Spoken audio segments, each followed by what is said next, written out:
Rome did not simply rise. It erupted. From a modest city-state on the banks of the Tiber, it transformed into an empire stretching from the cold mist of Britannia to the scorching sands of Arabia.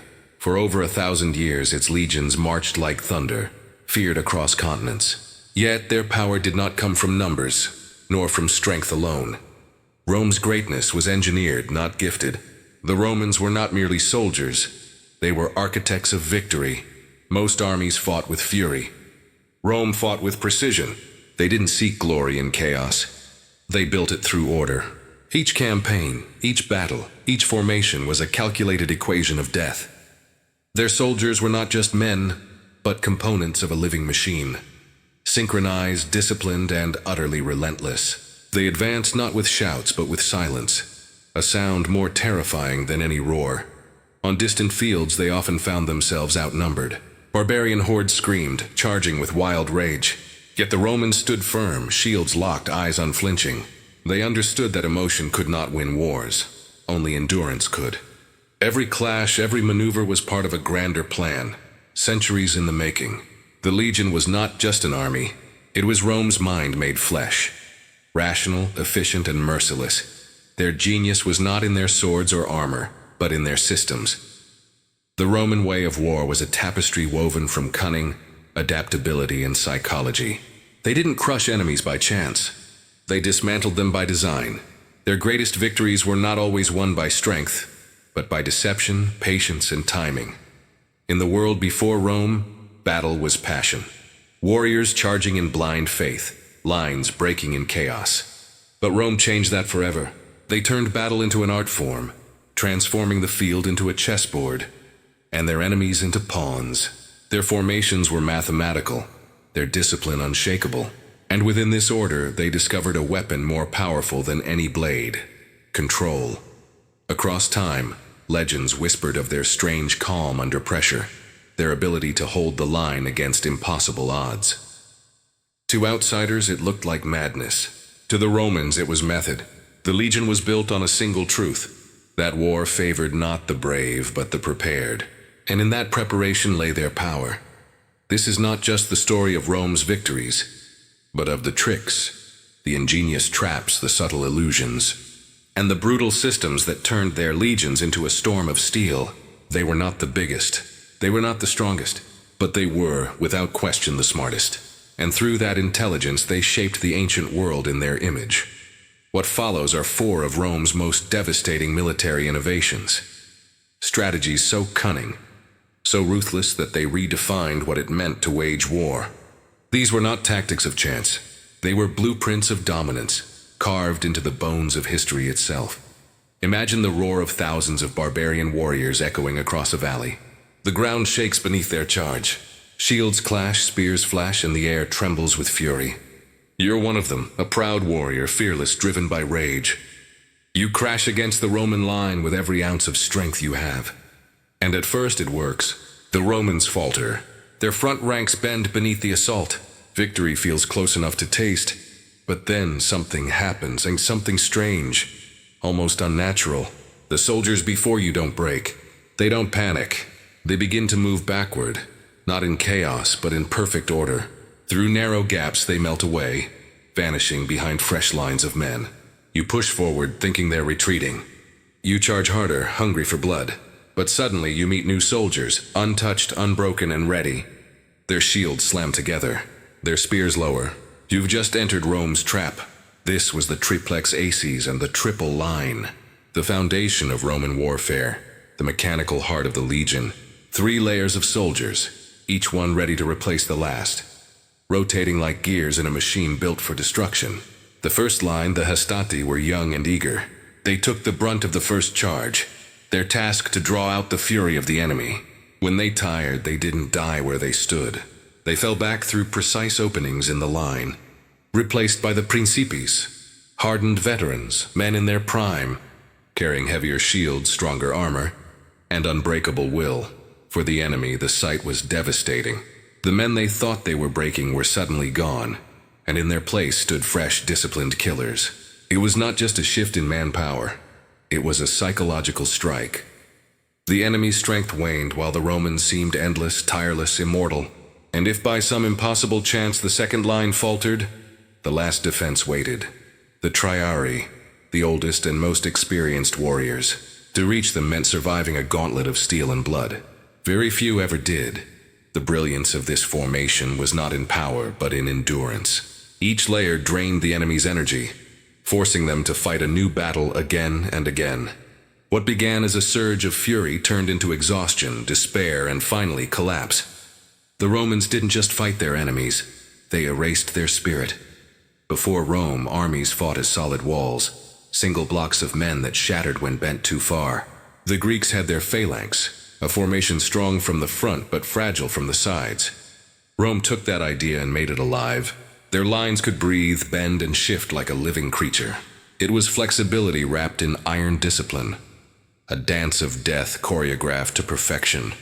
Every step, every rotation was drilled into soldiers until it became instinct. The legion was not a crowd. It was an organism. It thought, reacted, and killed as one. The enemy could scream, charge, and die. But the Roman line always advanced, slowly, methodically, without emotion, without mercy. The triple line was more than a tactic. It was a philosophy, a declaration that Rome would never break. That even in chaos, order would prevail. That no matter how wild the storm, the machine would keep turning. And this was only the beginning, because soon the Romans would face an enemy unlike any they had ever seen. An enemy that didn't come on foot, but thundered on 4 massive legs covered in armor and rage. When elephants came to crush the legions, Rome didn't panic. They engineered another trap. The dust rises on the African plains. The year is 202 BC. Across the field stands a legend, Hannibal of Carthage, the man who had once brought Rome to its knees. His army glitters with bronze and steel, but at its front waits something far more terrifying. A line of war elephants, colossal beasts of muscle and fury, tusks sharpened for slaughter, armored for destruction. The Romans had seen them before.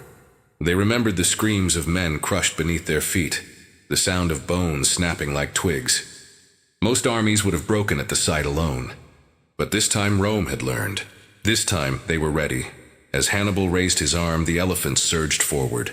The ground shook as the beasts charged, a wall of living thunder rolling toward the Roman legions. The air filled with trumpeting roars and the pounding of thousands of hooves. Hannibal believed this would be the moment the Romans shattered. But Scipio Africanus, the Roman general, saw something else. Not monsters, not gods, just chaos waiting to be turned against its master. The Roman lines did not close ranks. They opened. Rows of soldiers shifted with mathematical precision, creating long, narrow lanes, corridors of death that stretched from front to back. From a distance, the formation looked solid. To the charging elephants, it looked like a wall. Trumpets blared. Horns screamed. The Romans unleashed a cacophony of sound that split the air like thunder.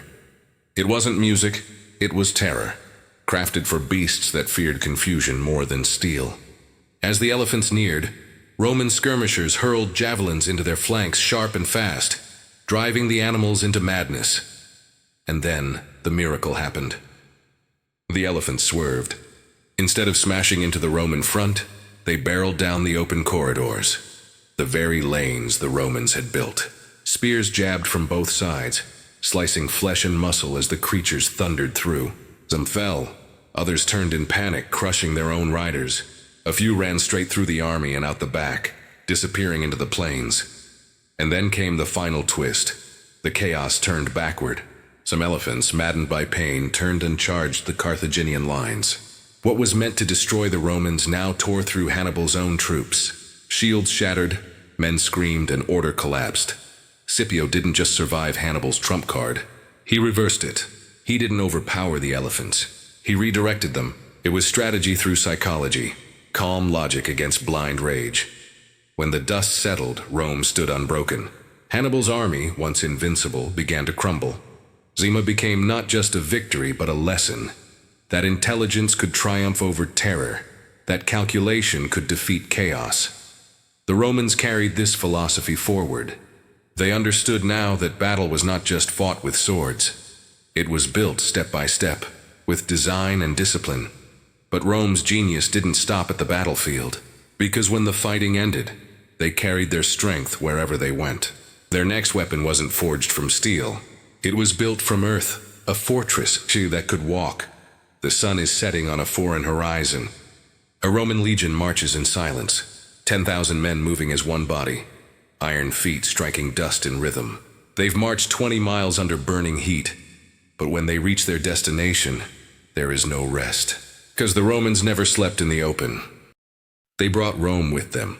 As twilight deepens, hammers rise, shovels bite into the earth. Within hours, the wilderness transforms into a fortress. A ditch deep and wide encircles the camp. The dirt from it forms a tall rampart, topped with sharpened stakes that glint in the torchlight. Watchtowers rise, tents align into perfect streets, and at the heart, the commander's pavilion stands like a temple of order amid chaos. Every night, the same ritual repeats.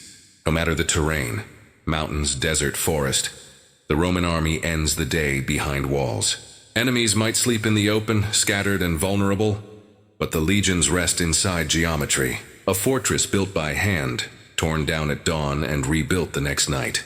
This was not paranoia. It was science. The marching camp was Rome's ultimate defense, a shield against ambush, a sanctuary in hostile lands. It turned every campaign into a mobile city, every soldier into both warrior and builder.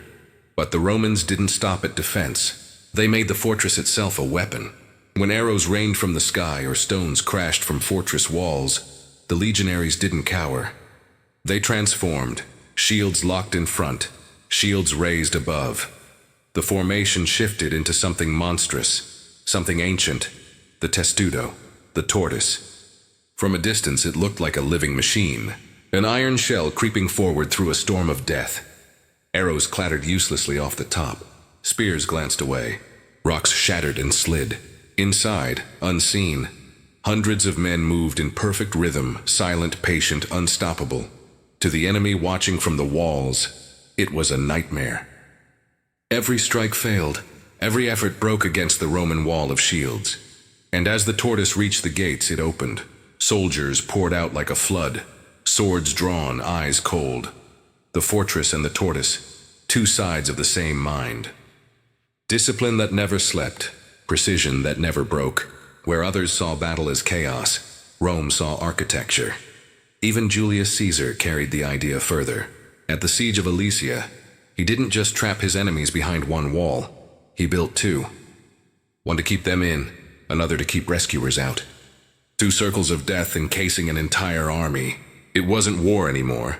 It was geometry turned into genocide. That was the brilliance of Rome. They didn't just conquer land. They engineered it. Every trench, every rampart, every wall was another line in the grand blueprint of domination. By the time the stars filled the sky, the legionaries slept, safe, silent, and surrounded by the fortress they had built with their own hands. And when dawn came, they would tear it all down, march forward, and build it again. Because for Rome, the fortress was never a place. It was a habit. It was discipline made visible. It was Rome itself walking. The battlefield is a roar of fury and smoke. Dust clouds roll like thunder across the plain. At the center, 10,000 Roman soldiers stand shoulder to shoulder, silent, unshaken, facing a storm of screaming warriors that outnumber them 10 to 1. It's Britain. Bunladi, the queen of the Iceni, Boudica, leads her people against Rome. Behind her, a sea of banners, wagons, and families watching, waiting for Roman blood. The Roman general Gaius Suetonius Paulinus has no chariots, no high ground, and no mercy coming. But he has something else, a formation, a shape carved from discipline and fear. The wedge, the cuneum. The British horde charges first, a living wall of fury, crashing against the Roman shields like waves against stone. For a heartbeat, the line bends. Then Suetonius raises his hand. The signal horns wail. The legion shifts, and the shape changes. From a solid line, the Romans fold inward. A triangular spearhead begins to form, tight, angled, precise. The sharp tip of the wedge glints in the sunlight, pointed straight at the densest part of the enemy army. At its front stand the veterans, the hardest, coldest men in the empire. Shields locked, swords low, eyes forward. Then the order comes. Advance, the wedge moves. Slow at first, then faster, a grinding, relentless push. It doesn't fight the entire enemy. Doesn't meet strength with strength. It cuts, right through the heart. For the tribesmen, it's chaos. Their ranks crush inward, screaming, tripping over their own dead. The wedge pierces their formation like an iron blade into flesh. Then, as the point drives deeper, the rest of the legion folds around the gap, widening it, splitting the mass apart from within. What follows isn't a battle. It's collapse. The Britons lose their lines, their unity, their breath. Where moments ago they were thousands, now they're fragments, trapped, surrounded, crushed. Even their numbers betray them. Packed too tightly to flee, too wild to reform, they die where they stand. When it's over, the ground is red, the air thick with smoke and silence. 100,000 hopes turn to ash. The wedge, a simple shape, had destroyed an army. Not by size, not by rage, but by precision. That was Rome's final secret. Every tactic, every formation, every fortress came down to the same truth: control. The triple line wore enemies down. The tortoise shrugged off death itself. The marching fortress turned chaos into order. And the wedge, the line breaker, turned that order into annihilation. Rome didn't fight battles. It designed them. Every victory was drawn before the first sword rose, calculated in geometry, discipline, and psychology. The legions didn't win because they were stronger. They won because they never stopped thinking. Even centuries later, generals study their methods. Armies still march in their formations. The shadow of the Roman legion still stands over every soldier who's ever picked up a shield and dared to face an impossible enemy. The empire may have fallen, but its discipline never died. It became the blueprint of every army that followed. And the lesson is eternal. Power fades. Steel rusts. But strategy, true, unyielding human strategy, endures forever.